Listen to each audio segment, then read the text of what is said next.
Welcome into today's live stream. We'll get started here in just 1 minute. So get everything set up and let some people join, and then we'll get going here in just 1 minute.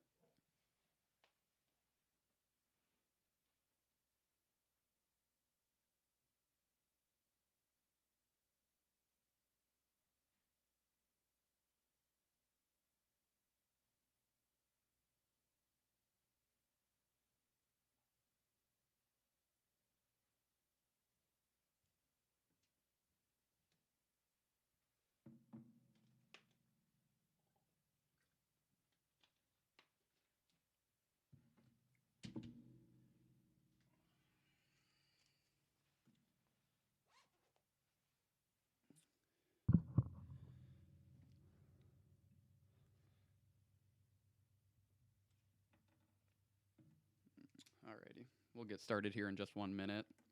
Thanks for tuning in today.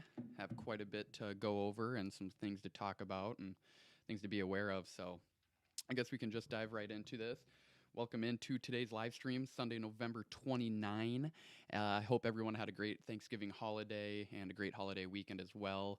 We had some video issues on Wednesday when Tucker and I did a pre-recorded live stream and went over some college basketball stuff. That thing kind of got mixed up in the shuffle. Same technical difficulties as we had when we recorded a podcast last week. So we hope we can get that figured out and get back on track. But we do have quite a bit of college basketball stuff we're going to be going over this week as well. So stay tuned for that. And tip-off has been great so far. So a lot of tournament or holiday classics so far, and a lot of great battles up and down college basketball right now. So got a lot going on there and some stuff to be aware of for the near future. But today's show brought to you by Thrive Fantasy. So sign up today. And for those of you who do not know about Thrive Fantasy is a daily fantasy sports app for player props. So those of you who love your player props, I know Tuck does. So he has a couple for today that I have his picks. So player props are great to cash in on. They've eliminated the need to do countless hours of research because they only ask you about the top tier athletes in a respective sport. They have NFL, MLB, PGA, esports, you name it, they have it. Use promo code FREEZING when signing up today, and you'll receive an instant match bonus up to $50 on your first deposit of $20 or more. Download Thrive Fantasy in the App Store or Play Store, or by visiting their new and simple website, www.thrivefantasy.com. Sign up and propped up today. So thank you to our friends over there for helping us out and sponsoring this episode. Right after this, I'm going to be putting together a Thrive lineup. Didn't bring the wheel for the holiday season. I should have, but we'll be getting one on the screen here soon to make up for the lack of the in-person one. But we'll just kick off a little college football. Michigan, absolute dumpster fire. They lost to 0-5 Penn State at home, 27-17. I don't know. Is Jim Harbaugh on his last straw? This is the poll we put out. Should he get fired? Says 70%, 30% says he's going to be staying by the end of the year. It's a short season, so I see why he would not just be staying. I don't know. On paper, he looks good. He's 49-10 at Michigan since 2015. He was at Stanford, had Andrew Luck, had some really good teams there. Went to the NFL, was with the 49ers, obviously went to a Super Bowl, and then stepped back into the college football scene. But he just has not been playing or performing his team, getting his teams to perform at what they should be, especially if they want to be a powerhouse in the Big Ten. But they're just a little brother to Ohio State and even Michigan State. They're in-state school. I saw this on Twitter right here. Can't really take credit, but against Ohio State in his 5 years, he's 0-5. He's 3-3, I think that is, against Michigan State, and he just has a hard time in those big games. He just really cannot get it done. Obviously, has no Big Ten championships.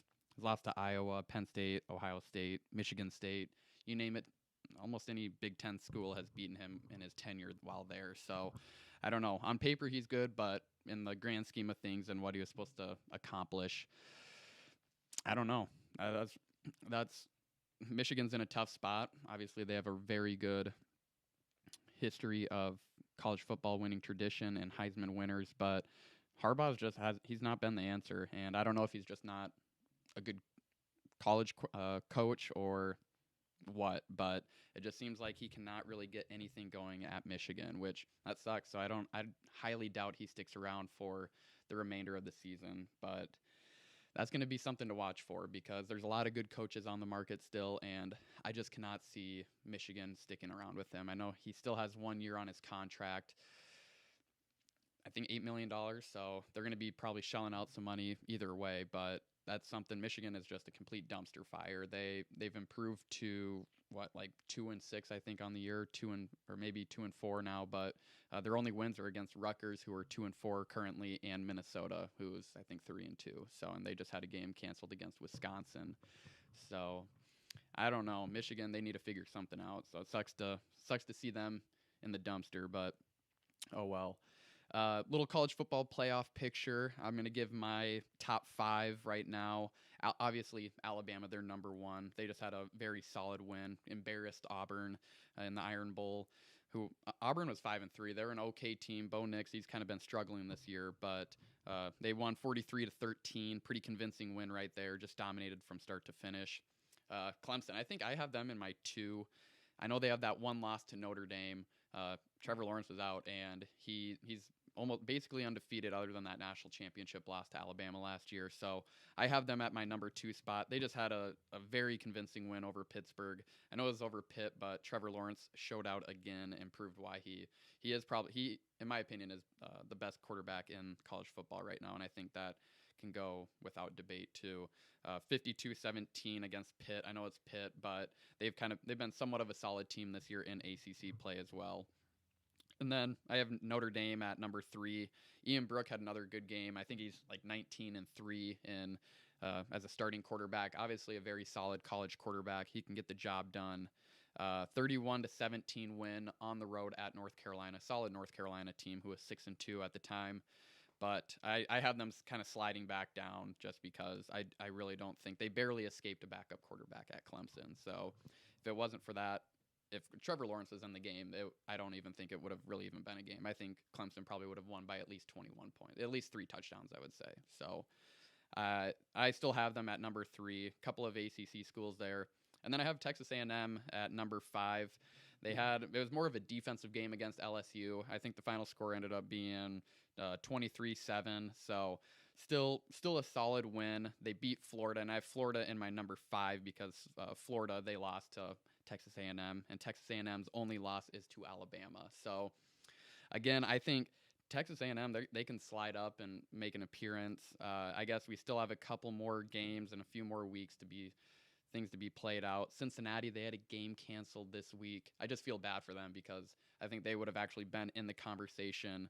They're number 8 right now, but I think with that canceled game, that really just hurts them in that positioning because Ohio State, you got to just kick Ohio State out right now. I have to say that. They had another game canceled this week against Illinois, and they just really cannot be. Obviously, they're a very talented team, but they just cannot. They can't be considered. You just cannot consider them as a college football team if they haven't even played 4 games right now. Northwestern, they were one of the only undefeated teams left in the Big Ten as well. They lost last week, so their dreams and hopes and dreams of college football run is probably out as well. Maybe Big Ten, they might be able to still make a splash in the Big Ten title. I'm guessing they'll probably play Ohio State, or it probably will come down to Indiana as well because Indiana got a win last week. So I don't know. It's going to be interesting. A lot of politics are going to have to be played, I believe, especially with everything being canceled, games getting moved, and stuff like that. So college football is going to be very interesting as things come down to a wire here. Games are starting to be played out. We only have a couple games left in some conferences, so just a lot going on right now as the end of the year is coming. Bowl season is starting up. College basketball starting. So a lot of good things coming on. We're going to probably have a couple college football insiders come on and kind of give us the lay of the land when that time comes.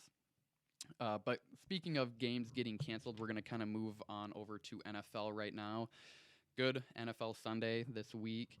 Had some good Thursday games. I wish that Steelers and Ravens game would have continued on Thanksgiving night, 7:30, but that got moved to Sunday at noon, and then I know Lamar Jackson and a couple other guys for the Ravens had to get moved into quarantine and placed on the COVID injured reserve list. But Yeah, Pittsburgh. This game got moved to Tuesday. Pittsburgh is currently 9.5 point favorite. I know Mark Ingram it was placed on that as well, so I could see Pittsburgh very well covering this. Going to be a conference game, so there's a lot at stake right here. Pittsburgh is obviously undefeated, still 10-0. Ravens kind of been up and down this year. I don't really know if they're going to be able to slide into a wild card spot. If they can get this game done somehow, maybe. But I can see the Steelers really just giving it to the Ravens this week. A depleted Ravens who were supposed to play on Thursday, but they're getting moved to a midweek game. So I think just kind of out of their mojo. Big Ben and the Steelers, they're gonna be good. They got a little bit of a break that they probably needed, and they're good to go. I know Big Ben needed that as well. So Ravens, Steelers, yeah, I think the Steelers will be covering that 9 points. They're definitely a 10-point favorite in my book. Broncos Saints. This is another very interesting one for everybody that has been following the buzz in the NFL in the last 12 hours. Denver obviously has no active quarterbacks on their roster. Drew Lock, Brett Ripon, and their other practice squad quarterback, Blake Bortles as well. They were all deemed a close contact because of Jeff Driscoll, who tested positive or was a close contact tracee of a teammate who tested positive of coronavirus, which I think this is just absurd. Obviously, you want to isolate the players, but the players get constantly tested when entering the facility, before game time, after game time, the whole 9 yards. And so I think until you don't have a positive test, they should be able to play. And I'm just going to throw this out there. I think Sean Payton has either the NFL or Roger Goodell in his back pocket, which I really just do not get how this game is going on. I could care less. I'm a Broncos fan. I've scrapped the season long ago, had some good wins here and there, but just a young, inconsistent team. Obviously, with COVID, you throw that in, they're going to have to make an adjustment like every other team has. Patriots have had games moved and canceled and stuff like that until Cam was able to play. I just really do not get this. We're having Kendall Hilton, played quarterback at Wake Forest back in 2015. He's a practice squad wide receiver. He's going to be taking snaps. And there's even talk about Royce Freeman, who's a third-string running back for the Broncos, taking snaps as well. But I think Sean Payton has the NFL in his back pocket because I'm going to go back to 2009 and 2011 during the bounty scandal. And Greg Williams, their defensive coordinator, he was only suspended 1 year, and he was actually supposed to never enter or coach in the league again, but then was reinstated the following year. Sean Payton was suspended 1 year. I know some players got fines. There's court hearings and stuff like that. But I think Sean, I really don't know how this game is going on. I don't know if I'm just sounding crazy, but I think they're just he has something to do with. I just don't know how this game just didn't get moved. Honestly, there's already a game on Tuesday night. Why not make it a double decker on Tuesday? We've had that before already this year. So I really just don't get why push the envelope. The Saints are a leading team in the NFC South. They probably don't need any injuries on kind of this blow-away game right now. Broncos don't even have a starting quarterback, not even on the active roster. They're using a practice squad wide receiver. So I really do not know why this game is going on. Give them a couple days. Maybe Drew Lock will test positive the next 3 days. I don't know.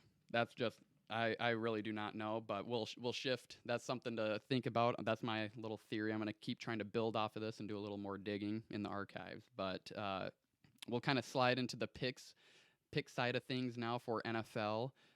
Tucker, he's not able to join us today. We're going to get him virtually here soon in a future episode. But he's hotter than a $10 pistol, he claims. So here are his picks. The Broncos and Saints right now. Saints are 15.5 point favorite. Tuck loves that. And he also likes the Denver team under, which is at 10.5. You know, you don't really have Melvin Gordon. He's kind of been inconsistent. I don't think the Broncos have a good running back rotation right now. I think Phillip Lindsay is better than Melvin Gordon. I think he needs to he definitely needs to be at least a 2 to 3 down back. And then Melvin Gordon's just a bigger back. Put him in there for goal line situation and short yardage, but he just can't even hang on to the ball. So with Broncos quarterback situation and running back uncertainties, I'll even call that. I hate saying it, but I do like that team under at 10.5 as well. Tuck also enjoys the San Francisco 49ers to cover 5.5 points on the road at LA as well. LA's been playing some good football as well, so I don't know exactly what Tuck is liking in that 49ers plus 5.5, but hey, you got to ride with the man, I guess. And then he also really likes the team over for the Chiefs at 29.5. They had that big game against Tampa Bay today, so make sure to tune into that. And then this line was not out quite yet, but Stephon Diggs over on catches. He's been getting anywhere from 6 to 10 targets a game, so they're going to be airing it out. It's going to be a high-scoring game against the Chargers, which that's going to be an exciting game. I think that'll definitely be one of today's top games to watch. Justin Herbert, Josh Allen, two of the best young quarterbacks. Stephon Diggs has been red hot. Keenan Allen's been hot on the receiving core for the Chargers as well. So that's going to be a really good game and definitely one of my favorite games. So that's some of Tuck's picks right there, and then I will slide into mine. Before I slide into mine, I forgot to show off before. Just got this bad boy in the mail other day. There we go. Make sure to check out the new merchandise. Thank you for everybody who has gotten the new merch. Hopefully it is getting to you as soon as possible, especially with the holiday season. Thank you so much for ordering and continuing to support us here at the Below Freezing podcast. So I have a lot of great hoodies, long sleeves, short sleeves. Just came out. I'll just throw up this. Got some new Fade Me. This is definitely a Tuck favorite. The I Have a Lock and Fade Me shirt. Have a naughty Christmas, little naughty Santa. Nothing like ripping a few cigs, having a couple cold drinks on a nice cold holiday day. So, make sure to get your merch. Links are in our Twitter and Instagram bios. So for those of you listening on YouTube and Twitch, make sure to check those social media sites out and merchandise. Thank you for continuing to support our show. But I'll continue to slide into my picks for the day. I really like the Titans, +3. They have the Colts, and I think that's just going to be a very, very good game. I forgot to throw that on the screen. I'll look at it quick on my phone. Indianapolis, they're 3-point favorite. Over-under is at 51.5. I think it's going to be a defensive battle, really, and just a grinded-out game. I think it's really going to be a battle. So AFC South battle, good game. Another really good game today. A couple of really great noon games as well. So I really like Tennessee, though. They've been playing some very good football. Obviously, the Colts had a really good win against the Packers. So I could really see it even just being a pick'em game. But I think the Titans are just a little healthier team right now. Indianapolis, they have a couple key linebackers and defensive players out as well. So I really just think the Titans are going to be able to grind it out and get it done today. And then I also like Minnesota. Minnesota -3 at home. They're playing Teddy Two Gloves. I think he's still actually injured. I don't know. I know they had that backup quarterback from the can't even speak. The XFL really led them to a victory last week, and so Vikings they're playing some good ball as well. Dalvin Cook, he's been really running the ball well. Adam Thielen, when he's producing, he's getting 2 touchdowns a game these last couple games. Captain Kirk is actually throwing the ball. He's not being a complete check down dumbass. So that's kind of scary. Their offensive line has been playing really well as well. They're running the ball really well. Defense is actually stepping up. So I think today will be a pretty good taste test for the Vikings to see how much left they have in the tank right now. I think the NFC North is still wide open for the most part. I know the Packers are still pretty much in the lead. Bears are falling off. I know the Packers have the Bears this week. So just a lot going on in these conferences. Games are getting down there. People are getting shifted around. So just a lot to watch for. But I do like the Minnesota Vikings -3. Never thought I would say that, but I like them -3 at home against the Panthers. I think they're playing some really good football right now, and they're kind of in the position that they need to be in. And then, again, I said the Chargers versus the Bills. They're on the road at the Bills. It's going to be perfect football weather in Buffalo. 45 and sunny. Nothing better, just a little crispness in the air. I like the over at 51 points. I got it at 51. I know it just bumped up to 51.5, so basically 52.